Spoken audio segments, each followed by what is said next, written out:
Bien, amigos, bienvenidos a este espacio Entre Líneas. Y bueno, en esta ocasión, señores, en este intro, cuando lo vayan a poner, tienen que ponerme una fanfarria, obligatoriamente, porque hoy vamos a recibir a una persona, la cual yo no solo considero mi amigo, sino también que he tenido que llamarle maestro en la comunicación, porque desde que yo llego a Medios Panorama, pues me ha recibido con los brazos abiertos, pero sobre todo se ha convertido en ese pilar que ha ido con ese cincel, dándole orientaciones aquí a un humilde alumno.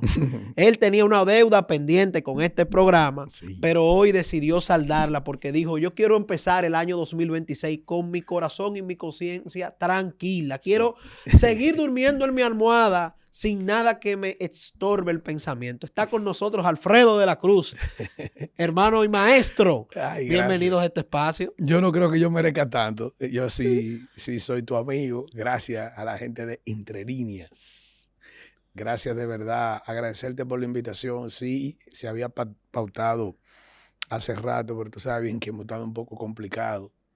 Y la gente que sigue el trabajo que nosotros hacemos, la gente pensará que nosotros trabajamos, por ejemplo, yo, de 7:30 a 11:30 a 11 de la mañana en el Panorama de la Mañana, ¿verdad? 96.9, Panorama FM, y en el Meridiano BTV, que es de 12 a 2 de la tarde.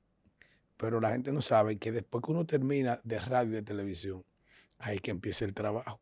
Que quizás a veces cuando uno está más tranquilo y descansa más cuando está en los espacios. Porque quienes tenemos múltiples ocupaciones y tenemos mucho compromiso, tenemos lo que se llama el pluriempleo, el plurinegocio. Pero Alfredo, ¿y cuántas horas más o menos tú duermes al día? Porque yo me he comunicado contigo a las 12 y pico de la noche, a veces para consultarte cualquier cosa. Y cuando salgo del programa a las 7 de la mañana, tú estás en el vehículo esperando ya que se dé el break para tú subir. Entonces, Eh, yo me pregunto, con esa agenda tan agotada, ¿y cuántas horas que tú bueno, duermes? mira, dicen los entendidos en la materia que la cantidad de horas necesarias que necesita el cuerpo para dormir mínimamente son 8 horas. Yo creo que yo duermo 6 o 7. Son 24 horas que tiene el día. Sí. Y yo creo que yo trabajo, duermo 6 o 7 horas. Realmente yo trabajo mucho. Estuve leyendo, antes de que se diera esta entrevista, estuve leyendo algo que publicó un medio, ponderando sobre el vestir de los comunicadores y los líderes de opinión. No lo he visto de Y me trabajo. sorprendió que usted está encabezando una de las listas. No Y lo he de visto, hecho, ¿no? entonces yo que conozco un poco de sus orígenes, dije, pero ven acá, pero ¿y cómo este hombre de Yaguate, señor Alfredo viene de Yaguate, orgullosamente? Provincia de San Cristóbal. Un Entonces, municipio de la provincia de San Cristóbal. este hombre de Yaguate ha venido a imponer a que los comunicadores tengan que entrar en cabina, aunque sea de radio, pero tengan que entrar con un looking. Sí, lo que pasa es que la radio cambió a través del social media, de todos estos instrumentos que te provee la internet. Sí, recuerda que la radio antes solamente las ondas hercianas le llegaban a la gente a través del dial de un radio, sea en AM o en FM y nada más. Pero a medida de que apareció lo que llamamos hoy el streaming, por ejemplo, la transmisión que se hace por YouTube en vivo, o la transmisión que ya ahora también se hace a través de los canales de televisión de lo que está pasando en una cabina de radio.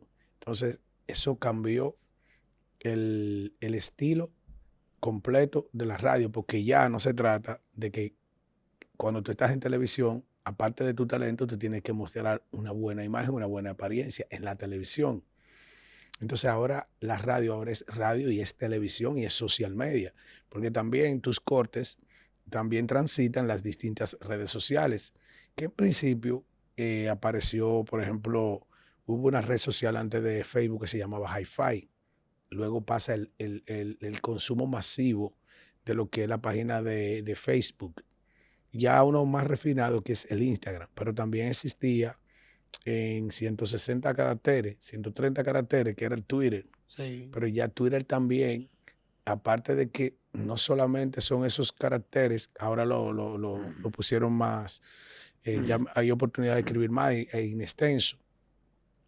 Aparte de fotografía, también son videos y también es transmisión, ¿entiendes? A través del streaming también. Entonces, el TikTok también. Entonces ya también, aparte de, no solamente es una cabina donde solamente tú te quedabas con la ilusión de escuchar las voces y esperar que un medio de comunicación hable de esa figura que tú admirabas a través de una radio. Por ejemplo, Álvaro Albelo Hijo, que él se conservaba de manera exclusiva porque él no iba a entrevistas ni nada que se parezca después que él alcanzó mucha fama, Alvarito. Eh, y luego dentro, ya estando en la Z101, vamos a ponerle el ejemplo en la Z como referencia porque era hasta ese entonces la emisora más importante del país con su programa El Gobierno de la Mañana y sus otros productos, que eran el Gobierno de la Tarde.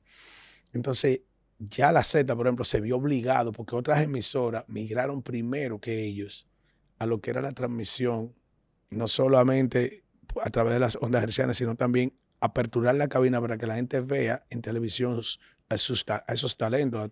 Entonces, eso es lo que pasa. Entonces, nosotros, desde que iniciamos, desde tecnologías avanzadas, tú no lo conoces si te digo así. Tecnología avanzada era la empresa que producía los contenidos de cachicha. Entonces, nosotros tuvimos un programa dentro de ese contenido de tecnología avanzada que se llamaba Tu Mañana, que lo coordinaba Luis Castillo también, pero con un grupo más extenso. Y desde que nosotros iniciamos, salía por la Roca, creo que era la Roca de 92.5, creo que es el dial, no recuerdo bien el dial de la Roca.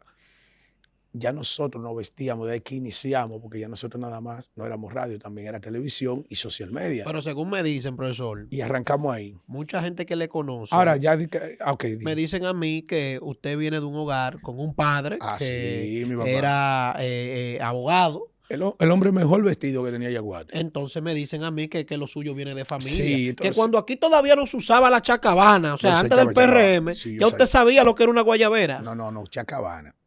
Déjame decirte, incluso yo tengo fotos muy importantes de actividades a las que yo asistía.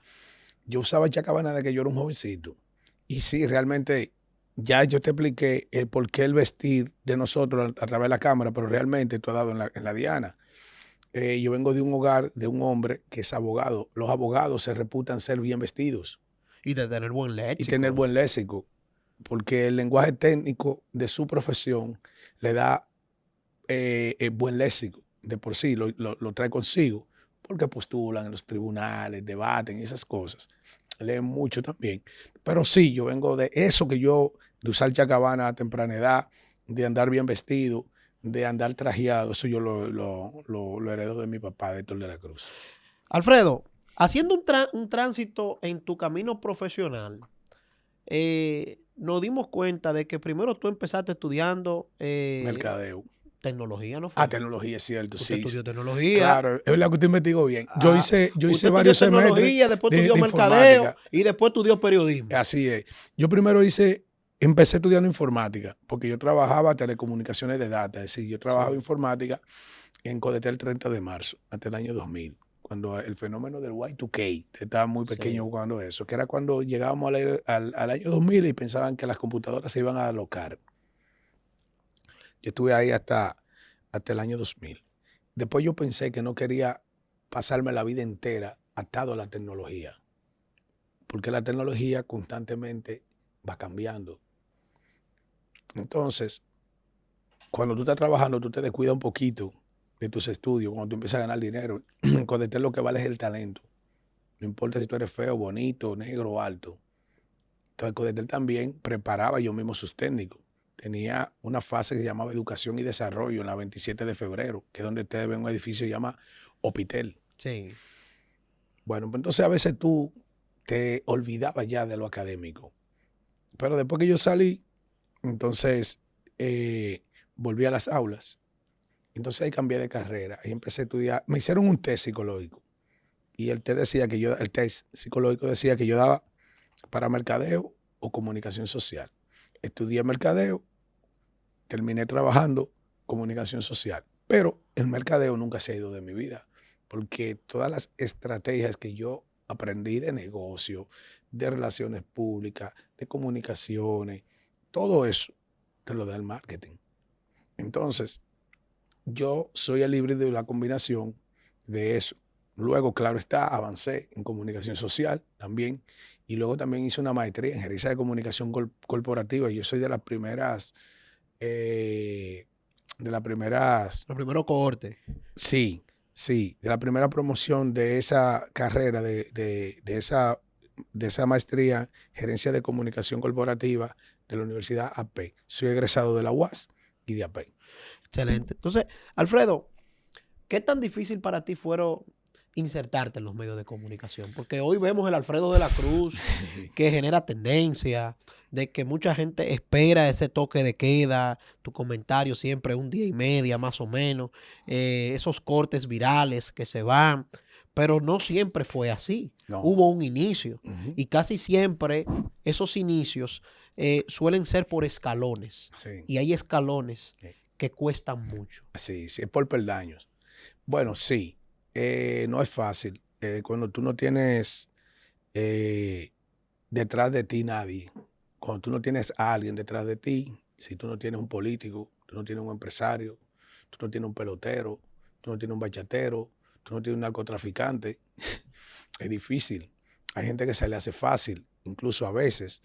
Cuando tú eres hijo de una figura de los medios de comunicación, también se te hace fácil, aunque no todos son exitosos. Yo no, yo vengo de cero. Yo quedé marcado en una visita que yo hice hace muchos años, siendo un niño de vacaciones, en los jardines del norte, donde vivía un tío mío. Y un tío mío que era camarógrafo me llevó a Teleantillas una noche. Y él era el camarógrafo del programa, Dios mío, ¿cómo se llamaba? Era de Jochi Santos y José Eduardo Martino, el show de la noche.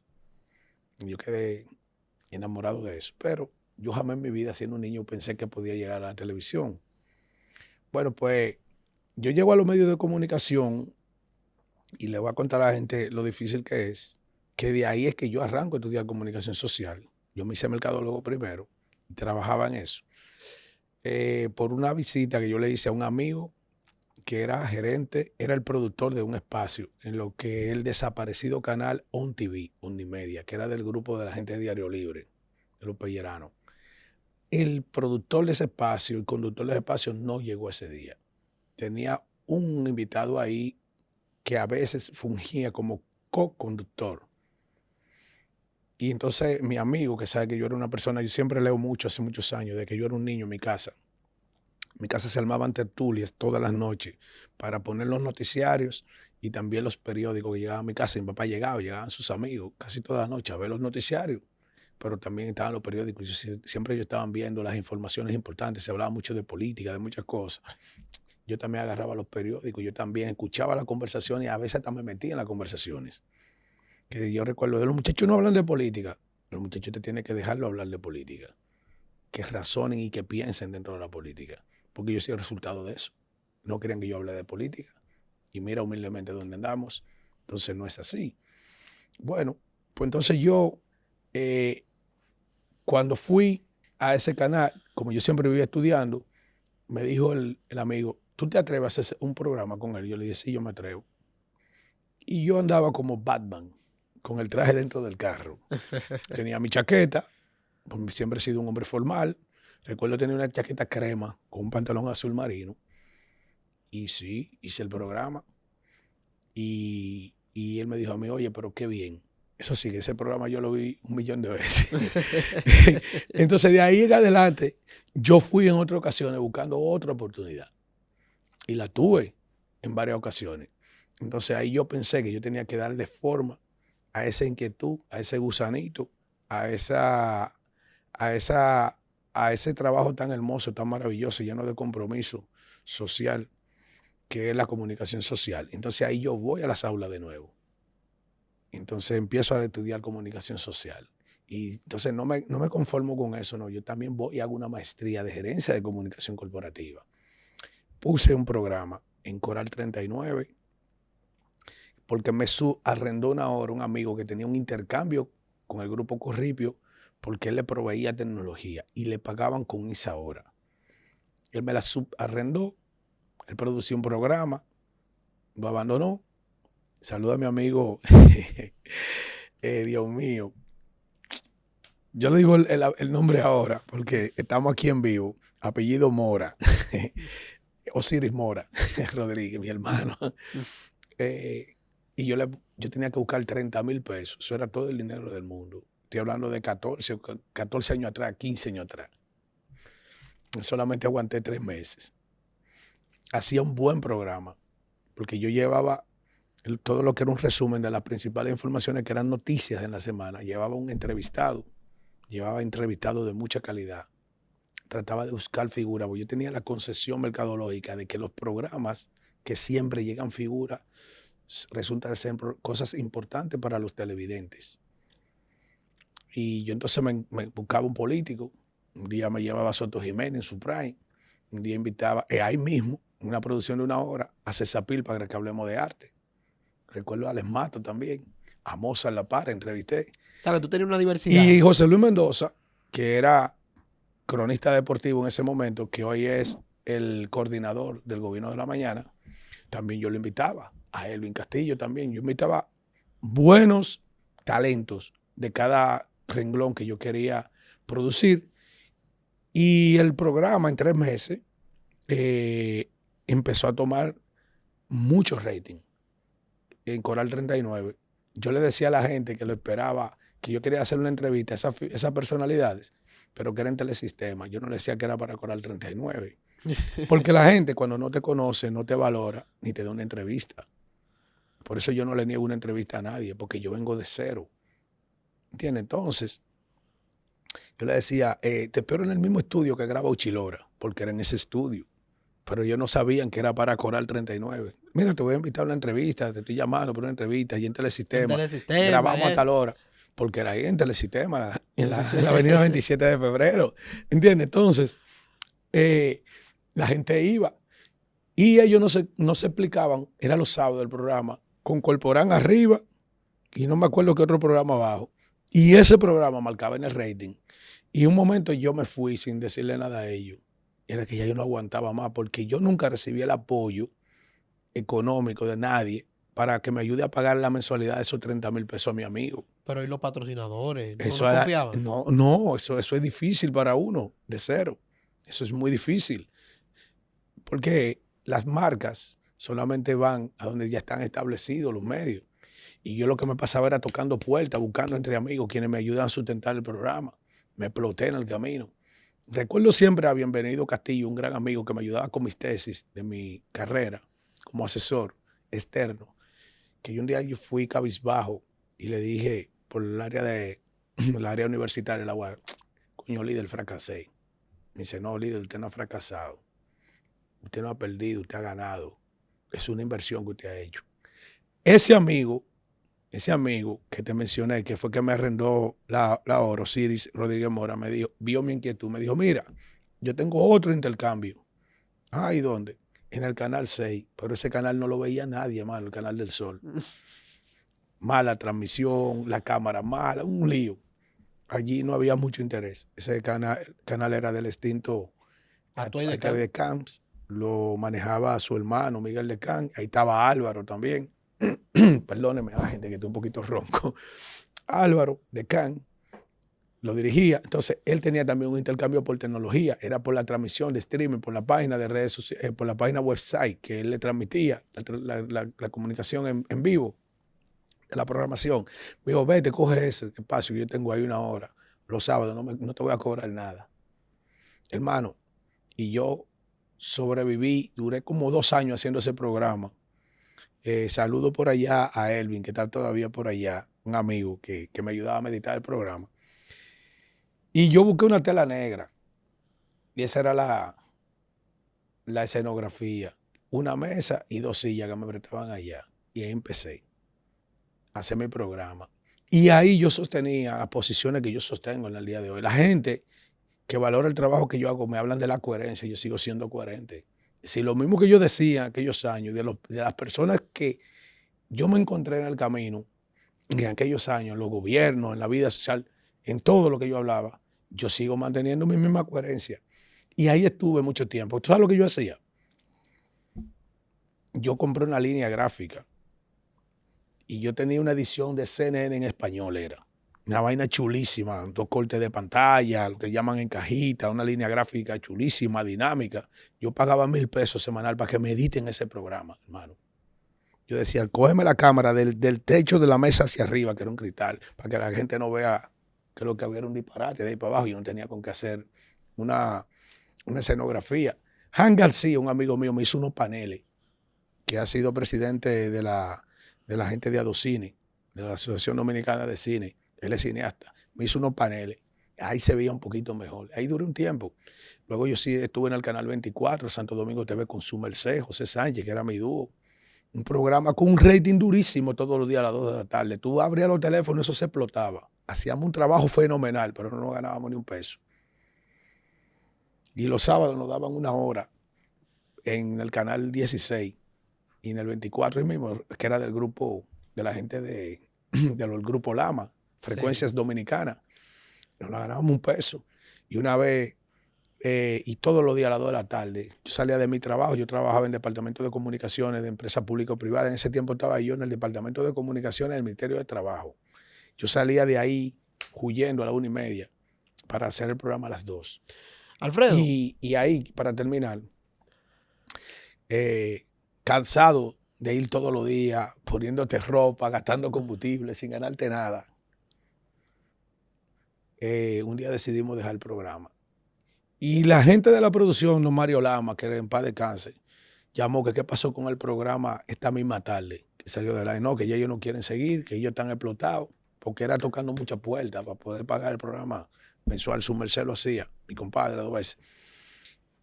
Que la doña dijo que ese era su programa preferido, la esposa de don Mario Lama. Que si ellos no tenían con qué pagarlo, que sigan ahí, pero nosotros nos saltamos de esa vaina, nos cansamos. y nada, después entonces yo ahí entré al grupo Cachicha, a Tecnología Avanzada, y ahí arrancamos esta trayectoria que tenemos desde allá, desde Rumba 96. Ahora yo ni me acuerdo. Dial. El dial de Rumba. No, pero ha sido una trayectoria muy marcada. Y estamos ahora aquí en Panorama. Y qué bueno que tú la narres y que todo el que pueda ver esta entrevista, pues vea esa experiencia contada por ti. Que hay que decirle a la gente que primero tú llegas al momento en los medios en que tú tienes que pagar para estar en ellos. Luego llega el momento en que ya tú eres un buen talento, tú no tienes que pagar para estar en los medios y no te paguen. Llega el momento después que hay que pagarte para tú estar en los medios. Y llega el momento en que tú te puedes volver también eres empresario de los medios de comunicación. ¿Entiendes? Sí. Entonces, hay que quemar las etapas. Y yo he quemado mis etapas. Pero lo grande de esto no es subir. Lo grande de esto es mantenerte. Porque tú te puedes pasar la vida entera siendo una estrella y en un minuto fracasas. Así mismo es. Alfredo, mucha gente pregunta, ¿y qué es lo que tiene el hombre con el presidente Luis Abinader? Que después que Luis Abinader asumió la presidencia el 16 de agosto del año 2020, hemos visto una voz que la alza Alfredo de la Cruz, que eso es caña y caña con Luis Abinader. ¿Qué fue lo que te hizo Luis Abinader? Ustedes tuvieron un rocecito, una cosita. ¿Qué es lo que pasa? No, el presidente no ha hecho nada. Estamos en democracia. Yo conozco la historia del PRD completa. Sí. Porque en mi casa éramos balagueristas. Y la historia del PRD, para las nuevas generaciones hay que contársela. Pero para los contemporáneos que han podido vivir lo que ha sido el PRD, esto no es una sorpresa. Fue un gobierno que el primer gobierno duró 7 meses con Juan Bosch. Fracasó. Juan Bosch tuvo que irse de ese partido porque no podía con todos esos demonios que allí todo el tiempo han permanecido. Ese mismo PRD, quien desplazó a Balaguer en el 78, con don Antonio Guzmán, ustedes saben cuál fue el destino de don Antonio Guzmán Fernández. Un gobierno de fracasos, una historia mal contada para los dominicanos, que empezó con la misma fiebre porcina con la que empezó este gobierno de Luis Abinader, que la dejaron meter también en este gobierno. Cuando don Antonio salió lamentablemente ese partido, se terminó ese partido con la muerte de él 40 y tantos días antes, porque se mató en el baño de un del Palacio Nacional, porque él no sabía cuál iba a ser su destino, porque él entendía que el próximo gobierno, que era de su misma organización política, que encabezaba el extinto también expresidente Saulo Blanco, no le daba garantía de tranquilidad porque pensaba que lo iba a perseguir por cosas no santas que se indican acontecieron esos 4 años. Que lo único que se le puede atribuir a ese gobierno es las libertades públicas porque se soltaron los presos políticos. Pero eso ahí no hay más nada que recordar. Para lo que dice, porque aquí la historia la han contado como le ha dado su gana a lo mezquino. Por eso yo siempre me he encargado de estudiarle y explicársela a la gente. Y por eso tuve en estos días situaciones hablando de la verdad de la historia.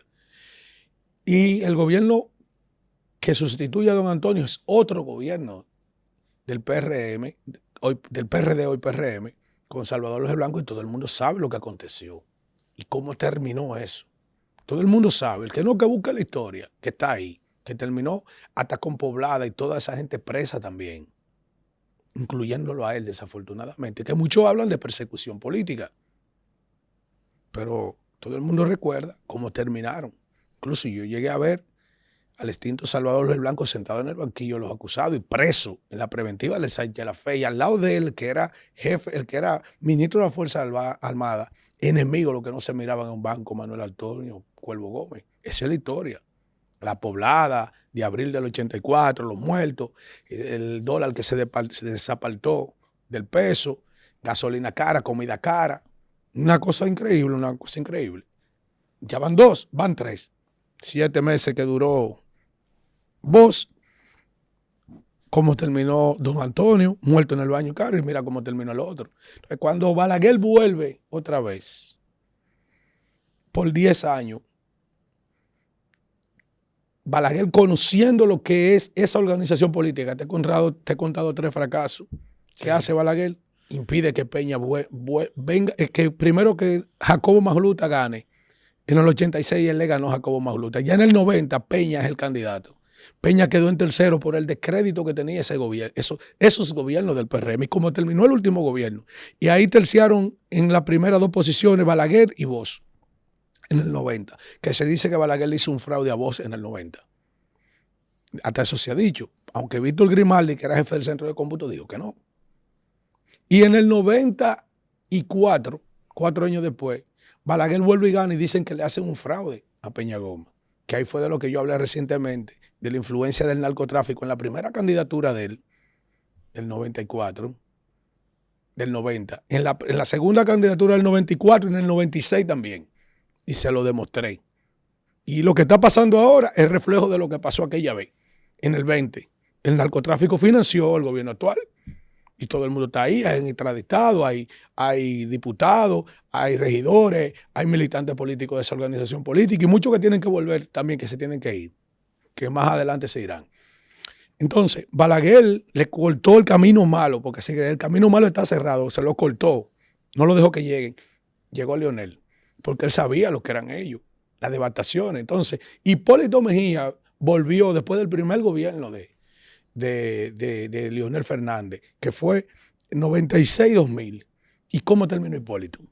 ¿Cómo terminó Hipólito? Entonces, a mí no me pasa nada con el presidente, que yo conozco su historia de esa organización política. Pero tú entiendes de Entonces yo vaticiné en el 20 que le iba a pesar a la República Dominicana elegir esa organización política. Lamentablemente ellos a mí no me han hecho quedar mal. Entonces yo tengo 5 años diciendo eso. Y me pasé esa campaña política del 20, que yo decía, señores, en medio de una pandemia no le entreguen a este país a gente. Se le entregan. Y no obstante a eso, volvieron y votan por él en la reelección. Y mira lo que está pasando hoy. Se nace una muestra de eso. El escándalo más grande de la historia de la República Dominicana en cuanto a un acto de corrupción, sin precedente. Eso es lo que me pasa a mí con el presidente. Que yo he sido un crítico de esa organización. Desde que llegaron al poder, desde el minuto 0 hasta hoy, no hay una semana que no haya habido un escándalo. Pero ¿no entiendes tú que quizás la situación de Senasa, por ejemplo, Santiago Jacín, abusó de la confianza del presidente? El presidente estaba... no estaba claro, porque de hecho lo vimos en la semanal, donde cuando se armó la primera denuncia del caso de Senasa, que recuerdo que la Fuerza del Pueblo dio una rueda de prensa y dijo que Senasa estaba quebrado, El presidente Abinader en una rueda de prensa, en la semanal, Sí. dijo que no, que eso era mentira, que eso era tema de la oposición. Sí, él fue más allá. Él dijo que eso era, que eso no respondía a la verdad, porque que era que la oposición se negaba a que más de 2 millones de dominicanos recibieran la salud. Y es como tú lo expresaste, es probable que el presidente haya sido sorprendido en su buena fe, porque con la certeza, con el énfasis que él expresó ese día, era de una persona que desconocía totalmente lo que allí estaba pasando, porque mira, ahora se ha destapado este pozo séptico y lo que ha pasado allí no tiene precedente. Yo estoy seguro, al igual que tú lo puedes pensar así, y quienes nos escuchan, que era que él desconocía la profundidad de la cloaca, la profundidad del pozo séptico, porque esto no tiene precedente. Yo pienso, al igual que esa posibilidad que tú has planteado, esa probabilidad de que él desconocía la magnitud de este asunto, porque esto es una cosa que lacera, que duele en lo más profundo del alma, porque si hay una cosa que duele es que no solamente que se le robe el pueblo dominicano, porque pudiéramos estar acostumbrados, como el síndrome de Estocolmo, que te hace hacer causa común con quien te tiene secuestrado, porque este pueblo volvió y votó.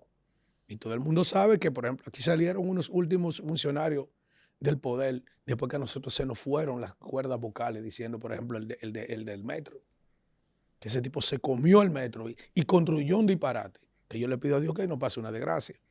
Entonces, yo pienso que el presidente, yo creo que lo mejor que él puede hacer, y creo que ha hecho, es dejar que ese caso lo tome la Procuraduría General de la República y le haga justicia para que él salga bien de ese caso. Como bien hasta ahora ha sucedido. Es decir, yo me refiero a que bien ha sucedido en el sentido de que se está judicializando. Todavía, al momento que estamos grabando este podcast, se suspendió el conocimiento de la medida de coerción porque los abogados de los imputados han pedido que lo dejen conocer el expediente.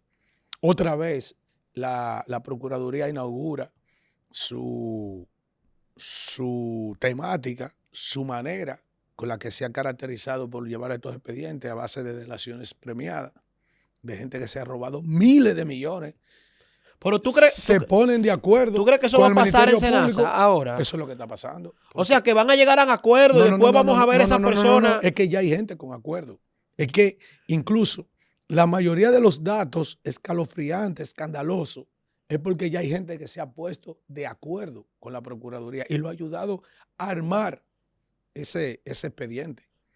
Y todo lo que está saliendo de allí es una cosa que no tiene punto de comparación. Eso no tiene punto de comparación. Desde el recibimiento de sacos de dinero, de compra de casa, compra de jipeta, compra de relojes. Se habla de más de 2.800 millones de pesos que pudo haber recibido él solo en efectivo. Pero, Alfredo. A gente que estaba, a gente se seguían facturando diálisis a gente que ya había muerto. Se le facturaba quimioterapia a gente que había muerto. Se le facturaban hasta 5 operaciones o intervenciones quirúrgicas cuando ni siquiera hay gente que ni siquiera usó el seguro. Eso es una cosa que eso no tiene punto de comparación. Ahí se creó una empresa, Nutrimedic, para la nutrición, y hay una joven ahí, apellido Acosta, creo que se llama Cinti, Sí. que le cobraban un 30%. Y ella sola se habla de miles de millones. Hoy una cosa que no tiene punto de comparación. ¿Consideras tú que este es el caso más grande de corrupción de los últimos 20 años? Lo dijo Jenny Berenice Reynoso hoy y lo dijo ayer Wilson Camacho. Que este es el caso con mayor nivel de siniestralidad. Esto no tiene punto de comparación. Y lo penoso es que el caso más escandaloso, más grave se dé en un gobierno que es resultado de la lucha en la calle, de la lucha contra la corrupción y la impunidad, y de la Marcha Verde y la Plaza de la Bandera. Por cierto, a la hija de él, de Santiago, que era la que estaba revolteada, los revolteados, así era que se llamaba ese movimiento, que le decía ladrón a todo el mundo, hoy está corriendo, hoy está llorando, pidiendo clemencia por su padre, después que también su padre, en sendos tweets, cuando había campaña, criticaba la corrupción del Partido de la Liberación Dominicana. Y ella misma, sin piedad. Entonces yo digo, y establecido, que no puede haber piedad con quien ha sido 100% despiadado. Porque tú robarte el dinero de los pobres, eso es una cosa que no tiene punto de comparación. Entonces, yo he estado molesto, te lo he participado, cuando he visto líderes de la organización política de oposición, como el caso de José Dante, como el caso de Chanel Rosa Chupani, uno que dijo que diciendo algo que le corresponde decir a alguien del oficialismo. Sí, porque vimos a Dantes pidiendo clemencia. Pidiendo que se respete el debido proceso, como yo nunca lo escuché a él pedirlo por sus compañeros, o con el énfasis, que eso le corre, y yo no he escuchado a ningún PRMista pedir eso. Es decir, yo nunca vi... Pero el primero que lo está condenando por un tuit de Luis. Exactamente. Él es miembro del comité político. Y yo no he visto uno de la comisión política del PRM decir que se le garantice el debido proceso a Santiago Zorrilla y comparte, a Santiago Jacín y comparte. Yo eso no lo he escuchado. Entonces a mí me da mucha vergüenza. Yo que tengo 5 años enfrentando al oficialismo, sin seguridad, sin un chaleco antibalas, que ese señor salga con esa desproporción. Y lo mismo de Chanel Rosa Chupani, que dijo que a él no lo llamen para patear, si es para patear a una gente que ya está en el suelo. Pero ya a él no fue que le tiraron una auditoría donde decían de que había muchísimas incongruencias en su gestión. Parece que él tendrá cosas que aclarar, que ahora ha cogido miedo. Pero lo cierto es que yo tampoco escuché a Chanel Rosa Chupani pidiendo que no lo llamen para patear a una gente que ya está en el suelo, cuando a Freddy Hidalgo lo tiraron en el suelo, lo amarraron y lo sacaron en cuero de su casa prácticamente. O la manera en que, porque esto es muy extraño, ahora se reciben, lo llaman y lo esperan en las escalinatas de la Procuraduría General de la República. ¿Y dónde está el allanamiento? ¿Dónde está la desconsideración? Sacarlo de su casa. Por suerte, vimos que cuando lo trasladaron al Palacio de Justicia de Ciudad Nueva, que es bien fuerte, es un mensaje al empresariado, a toda la clase social dominicana, ver un hombre de la dimensión de Santiago Jacín, quien era un destacado médico ortopeda, un tipo que ya tenía casa en casa de campo antes de llegar al SENASA, que por cierto se les indica haber comprado con dinero mal habido unos apartamentos en Mar Azul y otra villa en casa de campo, entre otras muchísimas cosas más que se le atribuyen, aparte de todo el dinero que pudo acumular. Yo decía, coño, que eso no le corresponde a esos dos personajes del Partido de la Liberación Dominicana, y a él, a Chanel Rosa Chupani, mucho menos. ¿Entiendes? Entonces, cuando la patria necesita de sus mejores hombres, entonces ellos se ponen timoratos. Entonces, yo he golpeado eso también. Y lo he señalado, como también le he señalado en su momento a la Fuerza del Pueblo, cuando también tiene actitudes que a mí no me agradan frente al gobierno, de gente que le está yendo muy bien en este gobierno, o que el presidente de esa organización política ande con un contratista que ha sido contratista de Leonel, contratista de Danilo, contratista ahora de Luis. Y porque le llaman tránfuga a los políticos. Entonces, ¿cómo le llamamos a esos empresarios? O uno que anda con el presidente Fernández, que es el más grande suplidor del Estado. Entonces, ¿qué piensa la gente? Bueno, que por ahí es que le están pagando a Leonel, cuando Leonel empujó la llegada al poder en el año 2020, cuando se digregó del PLD, cuando se separó del PLD, por cosas que acontecieron allí, que él puede que tenga razón. Sí, Leonel Fernández. Entonces la gente, también conozco mucha gente de esa organización política que se siente muy cómoda. Entonces yo también he criticado a la Fuerza del Pueblo, pero también he criticado al PLD. Pero partiendo de ahí, Alfredo, tú mencionas algo que para mí me genera mucha suspicacia, porque cuando vemos actores del PLD de suma preponderancia y de la Fuerza del Pueblo, a veces actuar con un comportamiento tan indiferente, sí, eso da a pensar, muy suave, eso da a pensar cosas que quizás no van acorde. Me da a mí la gana, la facultad, me da a mí la propiedad de pensar lo que yo pienso de ellos. ¿Qué tú piensas de ellos? Que son gente que se están entendiendo, le deben favor a esa gente. Y tú entenderás que quizás el gobierno le da su apoyo a la gente de la oposición y que por eso que ellos se sienten así. Hay gente que recibe ¿De la Fuerza del Pueblo? Sí, claro. Y del PLD también. Y que reciben cosas como que. Bueno, ayudas. Aquí todo el mundo lo sabe. Yo conozco uno que tenía una Foreca y ahora vive en una torre. Se va y se casa fuera del país, en Europa. Anda en una Tajo nuevecita y fácilmente tú entras en una oficina pública de instituciones del Estado y tú lo encuentras ahí donde recibe mensual. ¿Cómo va a ser? Claro. ¿De un partido de oposición? De un partido de oposición color verde. Color verde, pues de la Sí, Fuerza del Pueblo. un morenito. Así. Eso es para que ellos creen que uno... Y también vimos recientemente que O sacaron... los que han negociado impunidad en el PLD. También. También. Vimos también que recientemente, preciso Medios Panorama sacó un reportaje con el tema del defensor del pueblo y vimos figuras también del PLD ahí. Metido ahí en esa nómina. No, ahí está la humanidad. Como la humanidad. O el de los medios de comunicación. Nosotros no nos quisimos llevar a todo el mundo por delante. Cuando uno se metió abajo, que metió una retrocavadora, encontró ahí casi a la humanidad en esa nómina. Aparte de los políticos, de ambos partidos de oposición, del PLD y la Fuerza del Pueblo, también apareció ahí media humanidad de los medios de comunicación. Entonces, ¿cómo puede una persona hacer oposición cuando está disfrutando de la miel del poder? Tanto en contrato como también en dádivas o ayudas para poder exhibir un estilo de vida. Son malabaristas y no del circo Hermano Suárez. El malabarista, el que cruzaba la soga sosteniendo la vara de aquí a allá, en las alturas. Y es eso tener coherencia, Alfredo. Bueno. Cuando usted por un lado va en solicitudes por las instituciones y por otro lado entonces va a los programas diciendo que la Fuerza del Pueblo, que el PLD va para el gobierno. Y tus empresas, en un momento determinado, vamos a suponer una empresa de relaciones públicas, una PR, de manejo de crisis, que tú trabajas con el sector público y privado y solicitan tus servicios. Por ejemplo, mi empresa de manejo de crisis, difícilmente tú lo veas contratando con alguien del Estado. Difícilmente.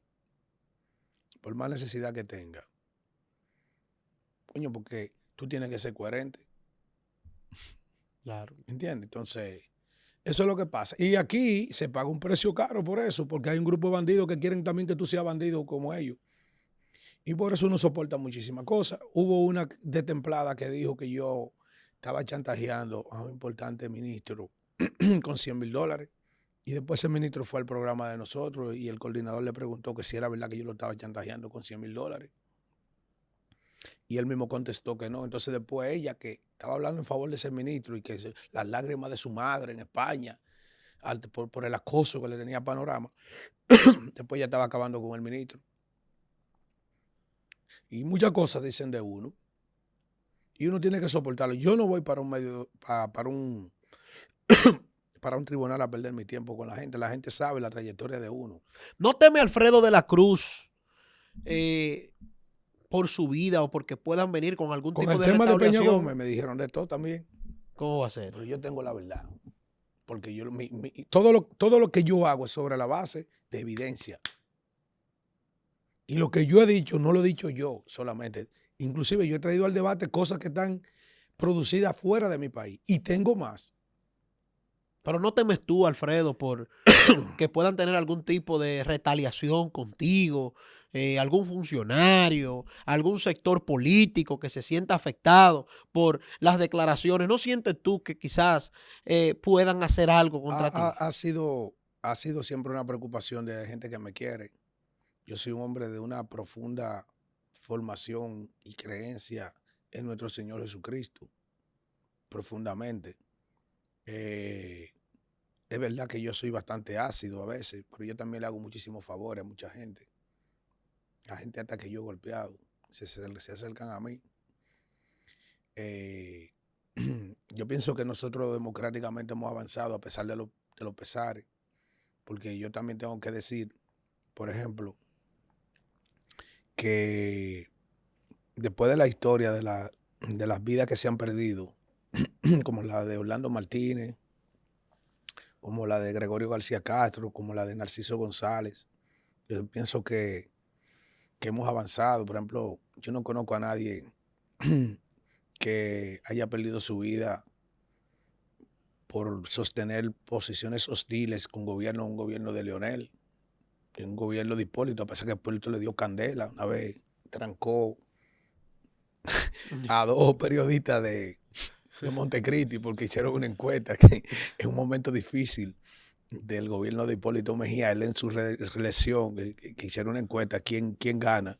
¿Por quién vota? Si por el diablo o por Hipólito. El diablo ganó la encuesta, el sondeo. Y lo mandó a buscar. Hipólito es parte de nuestro folclore político. Él tiene su forma, pero no mataron a nadie. Con Leonel también soportó mucho, no mataron a nadie. Con Danilo, que también fue presidente, tampoco mataron a nadie por sostener posiciones políticas. Con Luis Abinader, yo soy una muestra de eso. Tengo 5 años diciendo lo que pienso. Quizás a veces no de la mejor forma lo he expresado, quizás víctima de la indignación, pero él me ha permitido hacer oposición en sus 5 años.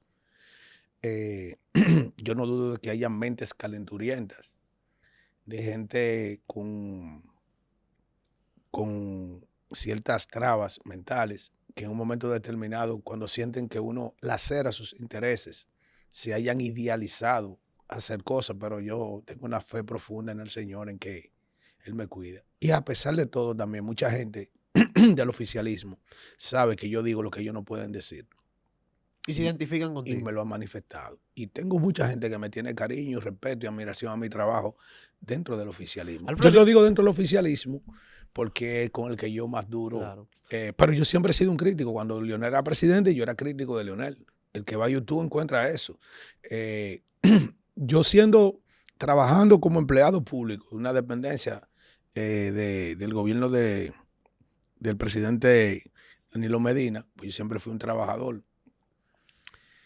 Yo no era una botella. Mis dedos hablan por mí. A veces yo tenía que ponchar y todos los caminos que tenía que recorrer como periodista cubriendo actividades.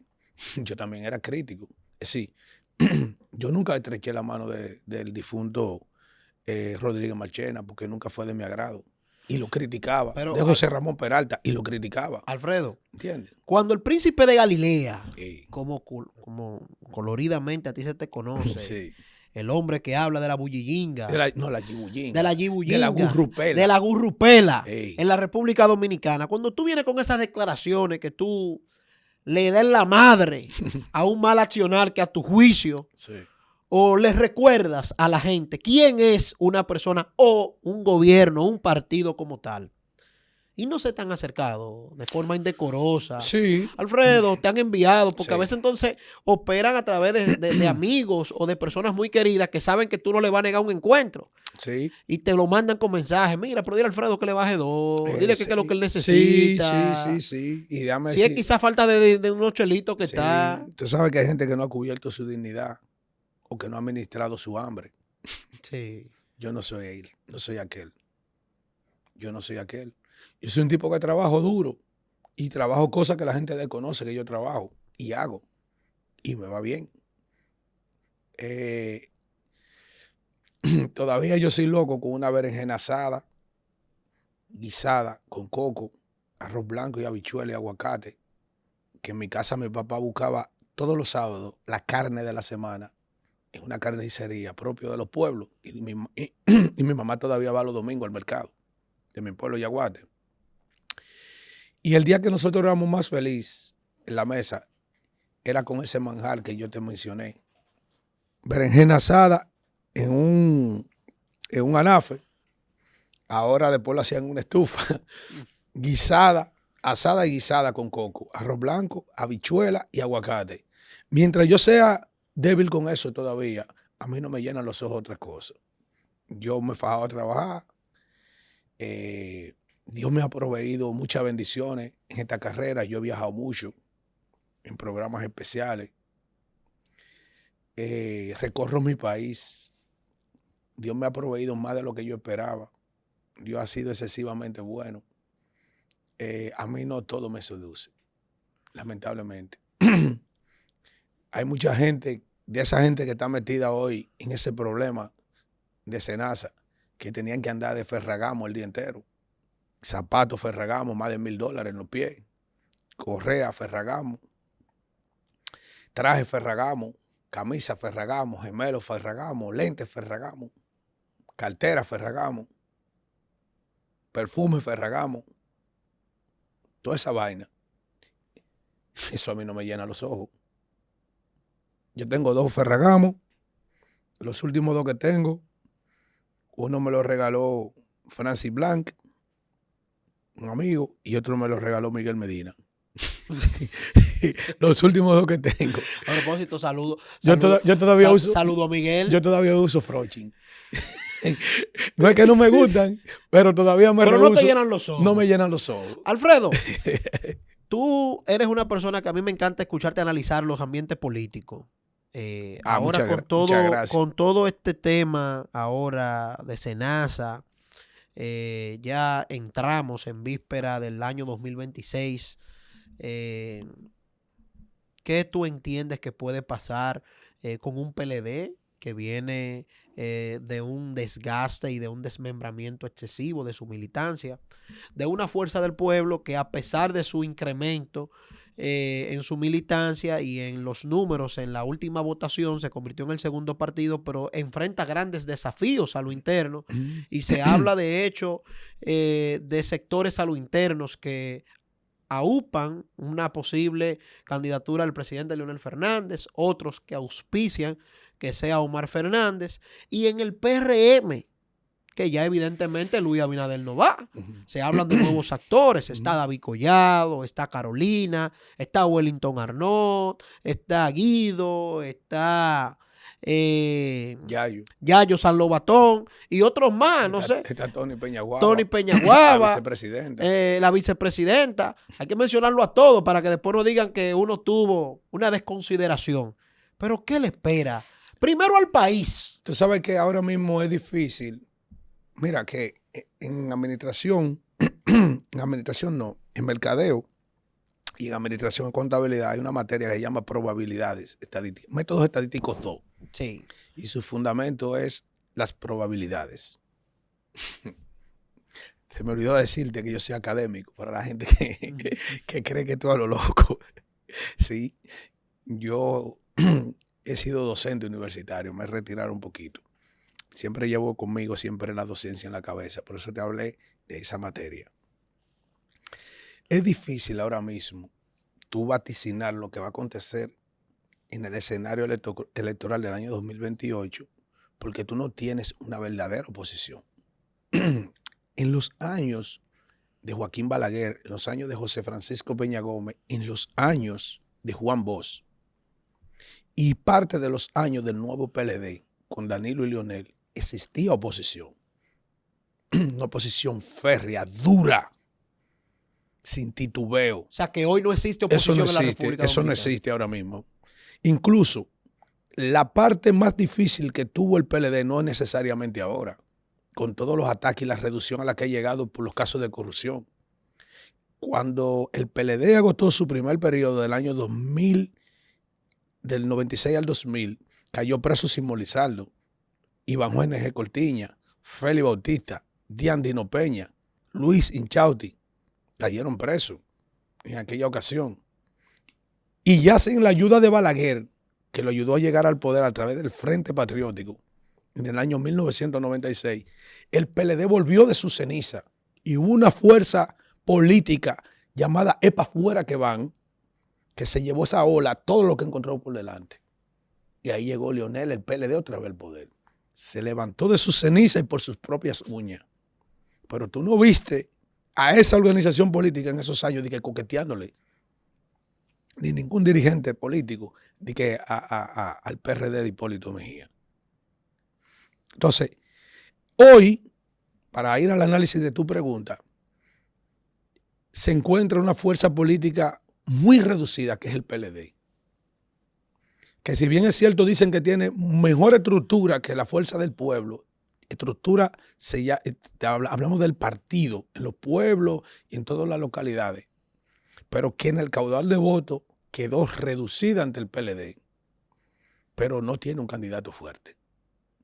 Contrario a lo que pasa en la fuerza del pueblo, que ahora lo supera en intención del voto, pero tiene dos candidatos, dos buenos candidatos. Es decir, que marcan muy bien. Y de forma increíble, el hijo tiene mejores números que el padre. O alguien que me enseñe, un estudio estadístico que me diga donde Leonel sale más alto que Omar. Porque son otros tiempos. Y el tipo tiene ángeles políticos detrás de él. Y el tipo viene de una proeza de vencer al gobierno en el Distrito Nacional. Como candidato a senador. Le metían todo los trabucos. Y hubo un momento en que tuvieron que tumbar la mano porque se dieron cuenta que era imposible.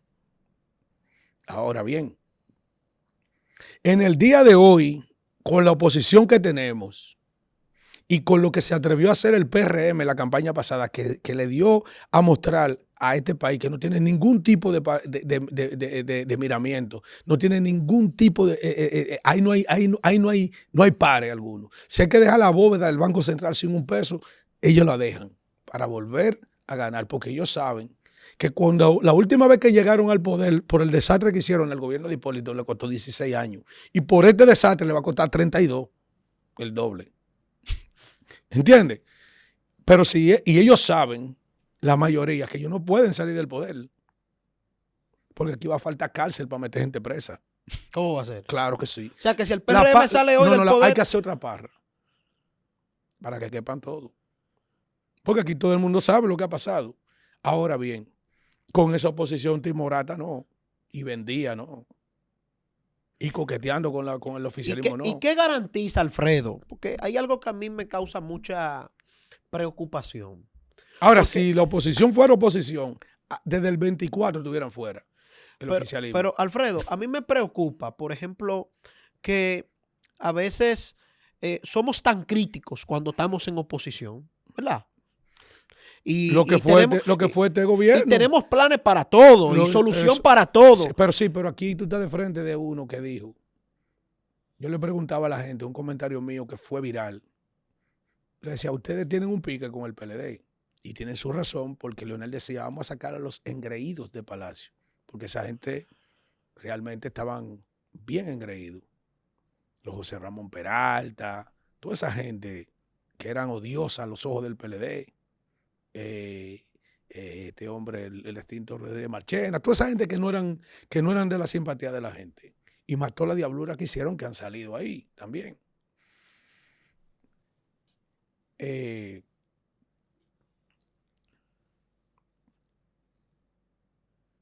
El PLD, el oficialismo que nos gobierna ahora mismo, cuando salga, su destino será peor. Eso es lo primero. Pero depende de lo que vaya a ser la oposición. Yo quería repetirte eso. Pero por eso te pregunto, o sea, ¿qué garantiza de que lo que venga quizás no salga peor que lo que está?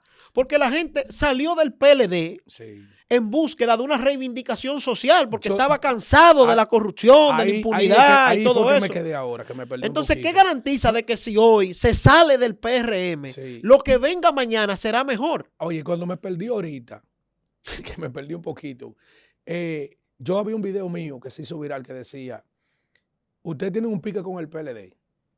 Oye bien, pero esta gente solamente dicen se van. Tú le preguntabas, ¿qué tú vas a hacer? ¿Vas a hacer con la educación? Ah, no, que se van. ¿Qué tú vas a hacer con la salud? Se van.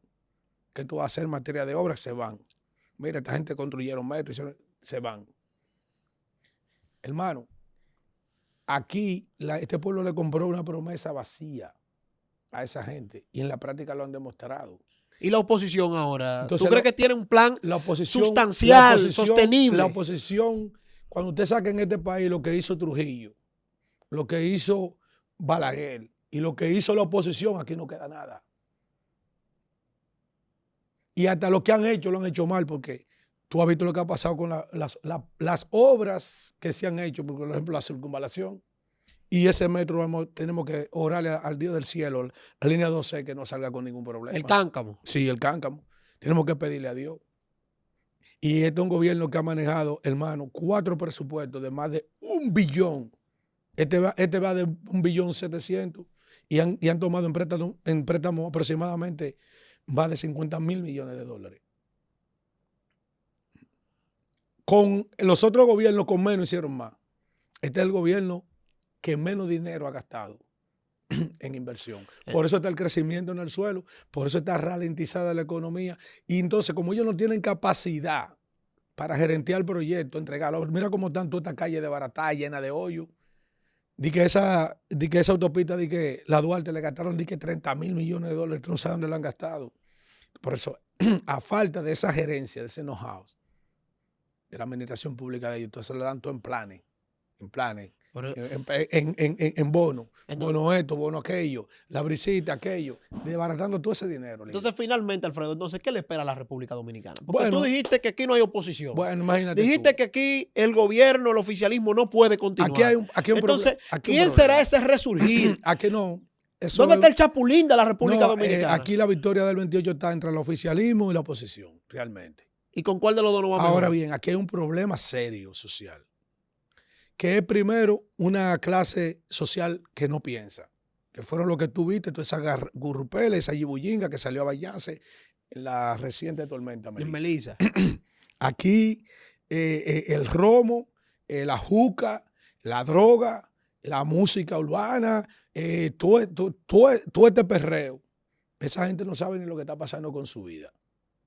Y gente que espera cada elección para llevarse $1,000 pesos, $2,000 pesos, una planchecín, un colchón, una lavadora, una estufa, lo que sea. O sea, que lo que tú me estás diciendo, Alfredo, es que probablemente el que mayor capacidad de entregar dinero el día de es el que tiene más posibilidad de ganar. Oye, ¿por qué? Aquí hay una clase media que no quiere salir a votar, que se queja en los supermercados, que le suben la luz como se la suben al pobre y a ti y a mí, que le suben los préstamos, que le encarecen los préstamos, que le encarecen los productos y servicios de primera necesidad, la medicina, el combustible. Y esa gente se ha vuelto indiferente a dejarle la decisión de quien gobierna este país a los indigentes mentales de mi país. Eso es una. La clase, nuestros dominicanos en el exterior, que es nuestra segunda provincia más superpoblada, que tenemos más de 2 millones de dominicanos por ahí afuera, por ejemplo, aptos para votar. Esa gente solamente se queja de allá para acá, pero de 100 personas solamente está votando 20. Un 20% está votando. Gente que se entiende que no son proclives al clientelismo por su nivel de vida de allí. Esa gente no quiere votar. Si aquí no vota el dominicano del exterior con conciencia, si aquí no vota la clase media con conciencia, es difícil tú desplazar a un gobierno que utiliza todo ese monstruo del Estado Dominicano, todos esos recursos de todas esas instituciones para el día de arrebatar el poder como de lugar. Todavía tú estás buscando a Yadira Enrique, la está esperando Alicia Ortega, porque tú haces un cuadro estadístico de lo que se compró en los primeros 3 años y el día y el año de. Tú has visto que eso fue un desastre. Esa gestión no aguanta una auditoría de Yadira. Ellos están dispuestos a todo, líder. Entonces, para tú contrarrestar un partido con ese nivel de grosería, tú necesitas una oposición fuerte. Una oposición como la que hacía Balaguer, una oposición como la que hacía Bosch, una oposición como la que hizo el PLD del año 2000, del año 96 al 2000, del año 2000-2004. Una oposición seria, contundente, sin ningún momento titubear, dije que no. Oposición. Para que la gente, ¿qué pasó con Hipólito y Luis? Se indicaba Hipólito tener un fuerte vínculo con Danilo Medina. Llegó Luis. Porque la gente creía que el que iba en serio y que era opositor, el que era crítico de las cosas que ocurrían en el PLD era Luis Abinader. Entonces, tú no hay forma de tú llegar al poder sin una oposición fuerte. Por eso yo no puedo vaticinar nada ahora. Mientras yo veo una oposición timorata, que en los momentos apremiantes, donde lo demanda la sociedad, el pueblo, lo que tú aparece con 2 bufones como Chanel Rosa Chupani o José Dante, ¿cuál es tu esperanza? ¿Cuál es tu esperanza? Así es. En temas nodales fuertes, se esconden. Aquí nadie habla del tema de las AFP. ¿Sabes cuánto se van a llevar ahora, cuando hagan el corte? Ellos se llevan un 1% de la ganancia del año. Si son 100,000, se llevan 10,000 millones. Este año le toca 9,000 o 10,000 millones a los dueños de la AFP por administrar los cuartos tuyos y míos. Pero nadie toca esa Pero gente. ellos también se prestan esos cuartos, los que tienen banco, ellos se prestan esos cuartos para prestarte a ti de tu mismo dinero y ganar por esos intereses. Y también digo por administrarle el dinero de nosotros. Ahora mismo Panorama le está pidiendo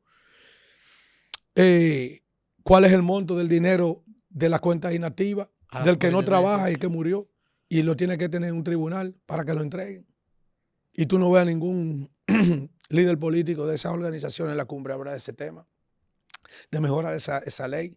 Si yo no estoy trabajando, yo tengo ahí 1,000,000 y pico de pesos, que me devuelvan por lo menos un 20%, porque hay personas dentro de lo que estoy yo que no va a alcanzar las cuotas para la pensión, y en otros países se le confiere el derecho de retirar una parte de su fondo. No, ahí está gozando todo el mundo, menos el dueño de los cuartos. Con eso compran yates, con eso compran helicópteros, con eso compran empresas, con eso mantienen chulas, se dan la buena vida. Jipeta nueva, aviones, casas en casa de campo, de todo. Y tú no ves ningún presidente hablar de eso, ningún líder político hablar de eso.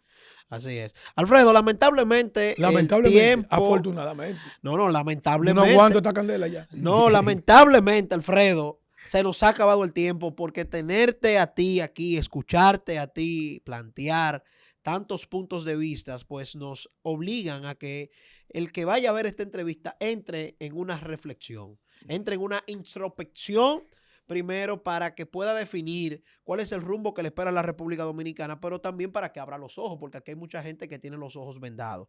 Y permíteme decir algo al final. sí. Quiero felicitarte por tu programa. Gracias. He visto en esta entrevista que tú eres un hombre de mucha capacidad en la comunicación. Es decir, es una de las entrevistas donde yo me he sentido más cómodo y que siento que hay una persona que está preparada para entrevistar a quien sea en habla hispana. No sé si sabes inglés. Bueno, gracias. La verdad que soy un alumno suyo. No, qué va. Un afortunado alumno suyo, y públicamente también le doy las gracias, primero por confiar, por brindarme la amistad, por la confianza que me brinda y también por las orientaciones, porque Gracias. cada vez que he tocado las puertas de ti, siempre he recibido esas orientaciones oportunas y soy un eterno aprendiz. Y Gracias. espero siempre contar Yo con también soy un eterno benevolencia suya. Así que, señores, bueno, ya hemos llegado al final de esta entrevista. Esperamos de que sea de consumo de cada uno de ustedes, que lo puedan compartir, que se puedan suscribir en nuestro canal y que, bueno, vamos a darle like y hacer viral nuevamente al príncipe de Galilea, al hombre que tiene el látigo contra esa yimuyinga. Y la gurrupela. Saludo a los ejecutivos de este medio, que lo aprecio, lo valoro y lo respeto. Así es. Así que, señores, hasta la próxima.